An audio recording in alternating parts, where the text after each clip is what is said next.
তো hey guys, welcome back to my channel. আবারও একটি নতুন ভিডিও নিয়ে চলে আসলাম। এটি শেয়ার করা হয়েছিল না, অনেক দিন আগে করেই ভিডিও ছিল, তো শেয়ার করা হয়েছিল না।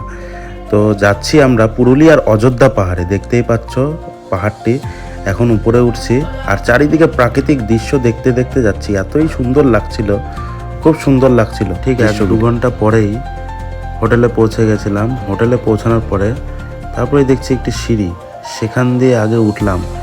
সিঁড়িতে ওঠার পরে দেখছি একটি বিশাল পুল, সেখানে অনেক লোকই স্নান করতে পারবে। তো চারিদিকে প্রাকৃতিক দৃশ্য আর মাঝখানে পুল, খুব সুন্দর লাগছিল। পুরুলিয়া যাওয়ার পথে কিছু ছবি তুলেছিলাম, সেই ছবিগুলি ছাড়া হলো, দেখতেই পাচ্ছ সেই ছবিগুলি। তারপরে ঘুম থেকে ওঠার পরে কফি বানিয়ে নিয়ে একটু বেলকনির দিকে চলে গেলাম। বেলকনি থেকে একটু দৃশ্য নেওয়ার জন্য আর সেই পুলটিকে দেখার জন্য। এত সুন্দর লাগছিল সেই পুলটি, খুব সুন্দর লাগছিল। আর এই যে আমাকে তো চেনোই সবাই।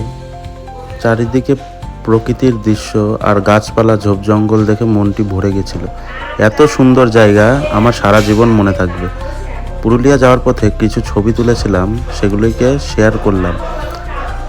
যাওয়ার সময় প্রকৃতির দৃশ্যকে ছেড়ে যাওয়া একটি আলাদাই আবেগ আর আলাদাই অনুভূতি নিয়ে বাড়িতে ঢুকছিলাম।